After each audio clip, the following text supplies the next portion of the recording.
Jadi memang kalau kita mau memeriksakan diri, sebaiknya memang langkah pertama adalah konsultasi dulu, agar kita tahu kondisi basis dari pasien itu seperti apa, baseline-nya gitu. Jadi seperti tadi Dokter Maya ya sama aja. Jadi ada anamnesis, jadi history taking, terus pemeriksaan, lalu analisis sperma.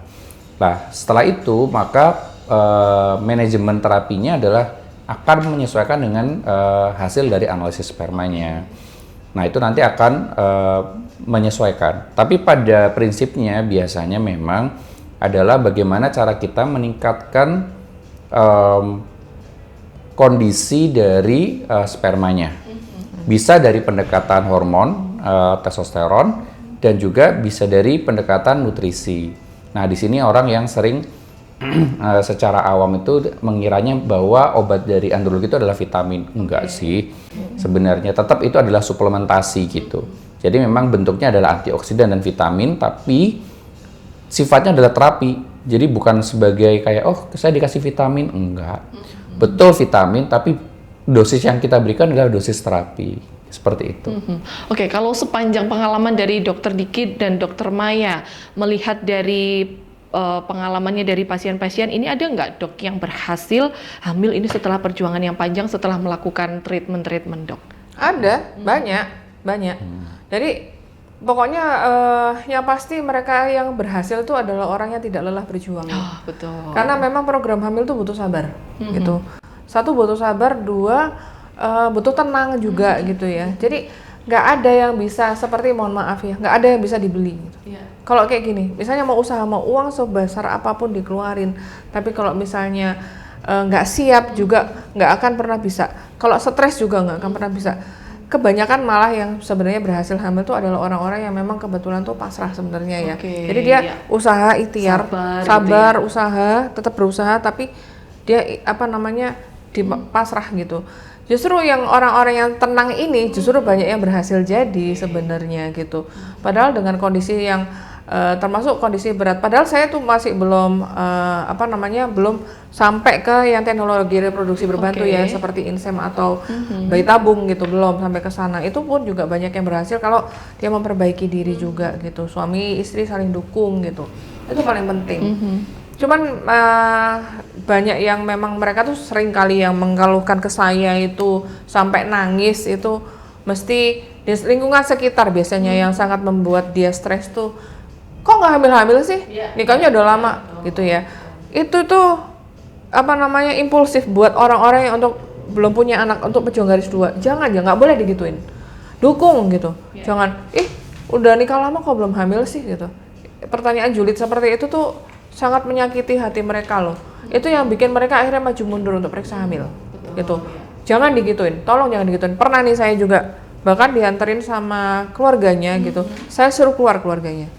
Kenapa? Karena memberikan judgement ke yang pasangan ini. Jadi mereka berdua tuh stres berat. Begitu ketemu cuman kita bertiga gitu, akhirnya saling mencurahkan isi hati, bisa akhirnya ketemu masalahnya di mana gitu.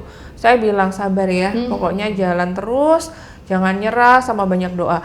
Gimana pun juga kita usaha, kalau misalnya kita doanya juga kurang, kalau misalnya yang di atas gak kasih juga, nggak dititipin juga nggak dapat juga kan, ya, itu yang paling penting juga ya. Berhasilnya itu justru begitu mereka sudah pada titik pasrah, terus udah dok, pokoknya saya ikut, saya jalan, sabar, ngikutin, akhirnya alhamdulillah hamil. Kayak gitu, itu bisa menjadikan contoh ya. Jadi tetap semangat gitu, jadi nggak boleh nyerah gitu juga, tapi doanya juga harus kuat. Iya betul sekali, karena dukungan gitu ya, dukungan dari faktor lingkungan itu sangat mempengaruhi dok, psikologis gitu ya. Kalau seorang kalau kita masih belum dikaruniai buah hati gitu ya. Nah kalau dari pengalaman dari Dokter Diki seperti apa dok, ketika ada pasien-pasien yang datang ternyata sudah berhasil begitu, seperti apa? Ada pengalaman yang menarik dok? Iya, jadi menjadi androlog itu menyedihkan sebenarnya.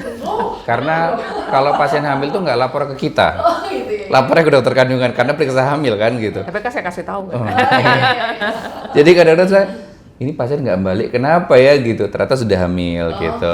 Biasanya mereka kontak saya via DM, IG gitu. Dok, alhamdulillah berhasil hamil, jadi nggak kontrol lagi memang kan gitu ya. Kalau terkait dengan pengalaman pasien, jadi memang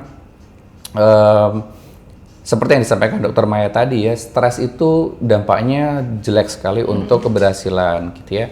Jadi kebetulan saya disertasi S3 saya juga terkait dengan stres. Dan stresnya bukan stres yang pengen bikin kita pengen bunuh diri, enggak gitu. Stres yang sehari-hari aja. Stres yang kita nyampe rumah buka pintu terus ada sesuatu yang bikin stres. Entah dari pihak manapun gitu ya. Jadi pengelolaan stres ini menjadi kunci juga dalam program hamil. Saya sering menyampaikan tidak enaknya menjadi androlog dan dokter kandungan yang fertilitas. Keberhasilan kami itu tidak dari kami gitu. Keberhasilan kami itu dari Allah, dari Tuhan gitu. Betul. Maka saya bilang usaha horizontal itu harus jalan. Tapi vertikalnya juga harus jalan. Karena vertikal ini kan kita gedor nih pintunya Tuhan gitu. Karena ada yang nggak pakai gedor. Bahkan belum menikah tapi bisa hamil gitu kan. Nah ini bapak sama ibu ini gitu kan, ini special case gitu. Jadi betul banget bahwa selain horizontal, vertikalnya harus jalan. Dan yang berikutnya adalah betul kata Dokter Maya tadi, saya mengonfirmasi. Jadi ketika sampai di titik pasrah itu ternyata banyak yang berhasil gitu. Jadi memang ikhtiar untuk hamil itu harus menurunkan ekspektasi. Jadi jangan justru dinaikin ekspektasinya. Kalau kita berharap, biasanya justru jauh lebih sakit gitu kalau gagal. Benar. Dan akhirnya menimbulkan stres lagi. Jadi banyak pasien tuh yang udah sampai mau ke tahap inseminasi sama dokter, kandungan sudah oke, terus udah janjian bulan depan ya dok, ternyata nggak kontrol, terus ternyata report istri sudah hamil. Jadi justru ketika mereka sudah sampai di level ya udahlah ya Allah, ya udahlah ya Tuhan, ini udah kami usahakan semaksimal mungkin, tapi terus ternyata Tuhan kasih gitu. Nah, berkaitan dengan cerita pasien, ada beberapa pasien tuh yang menggambarkan kondisi yang tadi saya ceritakan, manajemen stresnya bagus. Jadi beberapa pasien tuh kalau yang sudah berhasil hamil biasanya saya minta untuk cerita ke klinik gitu. Terus dari cerita mereka kadang-kadang lucu-lucu gitu ya. Jadi pihak suami ini kadang-kadang menjadi pihak yang lebih sering tertekan dalam tanda kutip. Karena yang semangat kan istri ya biasanya. Dan istri itu dapat tanggal untuk berhubungan seksual itu dari dokter kandungan. Nanti berhubungan tanggal 11, 13, 15. Iya betul. Nah, di tanggal 11 pagi nih itu si istri akan bilang, "Mas, nanti malam ya." Itu bagi suami tuh udah stres banget gitu. Wah, nanti malam. Udah tekanannya buat si suami jadi gede gitu. Nah, yang lucu adalah beberapa pasien itu ada yang banyak banget coping mechanism yang mereka kerjakan gitu ya. Ada yang mereka cuma duduk aja gitu. Duduk di mana, Pak gitu. Ya saya mampir Indomaret dok, duduk diam aja untuk menghilangkan stres katanya gitu. Jadi lucu-lucu aja gitu. Kadang-kadang jangankan ngomong dok gitu. Saya nafas jadi sebelah istri bisa marah tuh istri kalau lagi probil begini katanya gitu. Terus bapak ngapain gitu ya? Saya duduk aja di teras dok, ngeliatin kendaraan, ngeliatin langit gitu. Jadi kita harus ketemu coping mechanism, coping stres apa sih yang bisa kita lakukan ya biar kita nggak terlalu stres banget.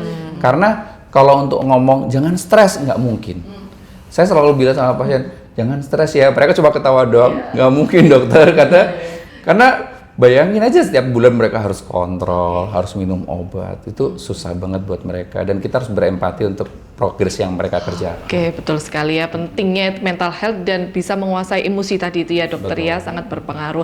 Nah dok, saya penasaran dengan dan tertarik dengan masa subur. Tadi ini ada masa subur dok. Ini mungkin ada pemirsa sahabat saya yang di rumah juga untuk bisa tahu gimana sih cara menghitung begitu dok untuk masa subur supaya perempuan-perempuan ini juga paham.